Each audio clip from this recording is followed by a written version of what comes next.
చిన్నికృష్ణ గారు 2014లో ఆవిర్భవించినటువంటి జనసేన పార్టీ 19 ఎన్నికల్లో ఆయన సిపిఐ, సిపిఎం, బీఎస్పీలతో పొత్తు పెట్టుకుని ఆయన చేసినటువంటి ఒక ఒంటరి పోరాటం. 2024 ఎన్నికల్లో మళ్ళీ భాజపా, తెలుగుదేశంతో పొత్తు పెట్టుకుని 21 స్థానాల్లో విజయం సాధించి 2 లోక్సభ స్థానాల్లో స్థానం సాధించి ఆంధ్రప్రదేశ్ రాష్ట్ర ఉప ముఖ్యమంత్రిగా అవతరించినటువంటి పవన్ కళ్యాణ్ గారు.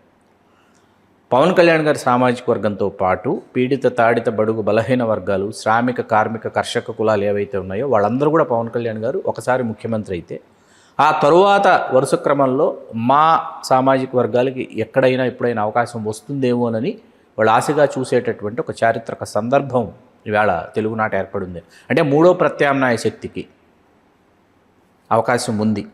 అయితే పవన్ కళ్యాణ్ గారు మాత్రం ఆ అవకాశాన్ని సద్వినియోగం చేసుకుంటారా, చేసుకోరా? ఆయన మరొక 15 సంవత్సరాలు చంద్రబాబు నాయుడు గారు మాత్రమే ముఖ్యమంత్రిగా కొనసాగుతారు. పొత్తు ధర్మంలో భాగంగా ఇట్లాగే కూటమిలో మనం కలిసి ప్రయాణం చేస్తామని పవన్ కళ్యాణ్ గారు చేసినటువంటి వ్యాఖ్యలు. అట్లాగే ఇవాళ సామాజిక వర్గం ఒకంత కినుకు వహిస్తుంది. పవన్ కళ్యాణ్ గారి పట్ల ఒకంత అసహనాన్ని వ్యక్తపరుస్తున్నటువంటి నేపథ్యంలో దీనిని విశ్లేషించాల్సి వస్తే ఏ విధంగా విశ్లేషిస్తారు? సామాజిక వర్గం, కాపు సామాజిక వర్గం చాలా పెద్ద సామాజిక వర్గం. కంబైన్డ్ స్టేట్లో ఉన్నప్పుడు కూడా చాలా మేజర్ పాత్రే పోషించారు. అప్పుడున్న ముఖ్యమంత్రులు కూడా చాలా ఈ సామాజిక వర్గానికి ఒక ప్రథమ తాంబూలంలాగా ఒక చక్కగా ఒక రెస్పెక్ట్ ఇచ్చి గౌరవంగానే రాజశేఖర రెడ్డి గారు కానీ అందరూ చుట్టం జరిగింది. అట్లాగే చంద్రబాబు నాయుడు గారు కూడా చాలామంది కాపు సామాజిక వర్గంలో చాలామంది లీడర్లని ఇది చేశారు. కానీ ఇక్కడ ఏంటంటే ఒక సామాజిక వర్గం అనే టాపిక్ కనుక మీరు రాజకీయాల్లో కనుక ఇంప్లిమెంట్ చేస్తే మాత్రం ఇప్పటికీ కాదు ఎప్పటికీ కూడా ఆ ముఖ్యమంత్రి చేయరనేది, ఆ యొక్క సేవ చేయాలనుకునే ఆ యొక్క కుర్చీలో కూర్చోవటం మాత్రం అసంభవం. ఎందుకంటే ఎన్టీ రామారావు గారు బీసీలని, పొడుగు వర్గాలని, అట్టడుగు వర్గాలను అందరినీ దగ్గరికి తీసుకున్నాడు. ఆయన పెట్టిన పథకాలు కానీ అన్నీ ఇప్పుడు కూడా చంద్రబాబు నాయుడు గారు కూడా ఎప్పుడు కూడా ఇదిగా చేస్తారు. అట్లాగే జగన్మోహన్ రెడ్డి గారు కూడా ఎప్పుడు తన సామాజిక వర్గం కాకుండా మిగతా సామాజిక వర్గాల గురించి ఎక్కువ ఆలోచిస్తారు. సో అట్లా ఒక సామాజిక వర్గం అనుకుంటే ఆ చైర్ దక్కుతుంది అనుకోవటం తెలియక అనుకోవచ్చు. కానీ రాజకీయం అనేది ఈ టోటల్గా సమాజానికి సంబంధించిన విషయం. మళ్ళీ చెప్తున్నాను శ్రీకాంత్ గారు, మీ కులాన్ని మీ సింహద్వారం దగ్గర, మీ మతాన్ని మీ దేవుడి గది దగ్గర వదిలిపెట్టి ఏ వ్యక్తి అయితే బయటకు వస్తాడో ఆ వ్యక్తే ముఖ్యమంత్రిగా కూర్చోటానికి అర్హుడు.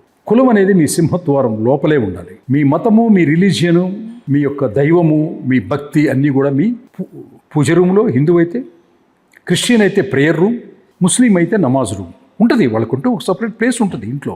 అక్కడే వదిలేసేసి బయటికి రావాలి. We are all one. యూనివర్స్లో విశ్వమంతా వ్యాపించిన వాడే కదా విష్ణుమూర్తి. ప్రతి మనిషిలోనూ దైవాన్ని చూడమనే హిందూ సాంప్రదాయంలో ఉన్నటువంటి కొంతమంది హిందువుల్లోనే దేవుణ్ణి చూస్తాము, ఇతర మతస్థుల్లో దైవాన్ని చూడను అనేది మాత్రం అజ్ఞానం అని నేను అనుకుంటాను. ప్రతి మనిషిలోనూ, ప్రతి కులంలోనూ, ప్రతి మతంలోనూ మంచివాళ్ళు, చెడ్డవాళ్ళు ఉంటారు. మన మతంలోనే మంచివాళ్ళు ఉన్నారు, ఇంకో మతంలో చెడ్డవాళ్ళు లేరు. మన కులంలోనే గొప్పవాళ్ళు ఉన్నారు, ఇంకో కులంలో లేరు అనేది మాత్రం అసలు యాక్సెప్ట్ చేసే విషయం కాదు అది. బాలకృష్ణ గారు నందమూరి బాలకృష్ణ అనే శబ్దం వినాలి, ఆయన ఒకసారి ముఖ్యమంత్రి పీఠం మీద ఆయన ఆసీనులు కావాలని కాంక్షిస్తున్న చిన్నికృష్ణ గారు, పవన్ కళ్యాణ్ గారు ముఖ్యమంత్రిగా ఆ పీఠం మీద ఆసీనులు కావాలని కాంక్షించటం లేదా? ఆ కాంక్ష మీకు లేదా? మీ సామాజిక వర్గానికి లేదా? అక్కడ సామాజిక వర్గం కాదు. ఇప్పుడు ముఖ్యమంత్రిగా పవన్ కళ్యాణ్ గారు, శ్రీ కుడివేల పవన్ కళ్యాణ్ గారు చిరంజీవి గారి సోదరుడైనటువంటి ఆయన, వాళ్ళ అన్నయ్య గారి తర్వాత హీరోగా ఇంట్రడ్యూస్ చేయబడి చెన్నై నుంచి కూడా మనం చూస్తూ ఉన్నాం. ఇవాళ చిరంజీవి గారు తమ్ముడుగా పుట్టాడు కాబట్టే తను అయ్యాడు అంటే అట్లా కాదు. తన కష్టం, తన శ్రమ, తను ఎన్నుకున్నటువంటి కథలు, తను నమ్మినటువంటి దర్శకులు, నిర్మాతలు, తను ఎంతో కష్టపడి ఎంతో శ్రమ ఓర్చి ఆయన యంగ్స్టర్స్ని, చాలామంది యూత్ని తన పక్కకి తన నటన ద్వారా తిప్పుకోగలిగాడు.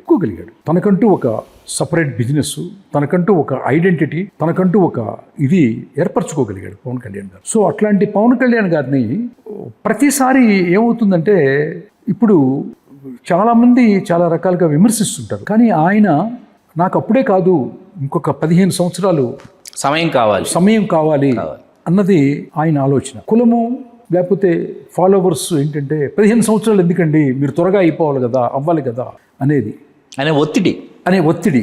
వీళ్ళ పాయింట్ ఆఫ్ వ్యూలో వీళ్ళు కరెక్ట్ కావచ్చు, పవన్ కళ్యాణ్ గారి పాయింట్ ఆఫ్ వ్యూలో పవన్ కళ్యాణ్ గారు కూడా కరెక్ట్ కావచ్చు. కానీ పవన్ కళ్యాణ్ గారి గురించి మాత్రం నేను ఒక్క మాట మాత్రం చెప్పగలను. తప్పకుండా. ఆయన మనకి తెలిసినటువంటి చంద్రబాబు నాయుడు గారు చాలా సైంటిఫిక్ పొలిటీషియన్ అని అనుకున్నాం. కానీ మనకు తెలియనటువంటి అంతర్లీనంగా రాజకీయ అడుగులు ఎలా వెయ్యాలి అన్నది ఆయనకి క్లారిటీగా ఒక అవగాహన, ఒక గోలు, ఒక ప్రయాణం, ఒక ఇది ఉన్నదని నేను మాత్రం పూర్తిగా విశ్వసిస్తాను. ఆయన బయట పడకపోవచ్చు, ఆయనకు స్పష్టత ఉంది.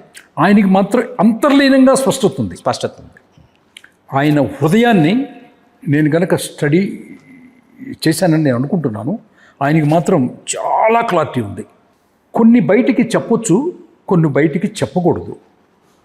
కొన్ని బయటికి అలా అలా చెప్పాలి, కొన్ని గాఢంగా హృదయ అంతర్లీనంగా అణుచుకొని గుటకేసి మింగేసేసి శివుడు గరళం ఎట్లా అయితే కంఠంలో పెట్టుకుంటాడో అట్లా పెట్టుకొని ప్రయాణిస్తున్నాడేమో.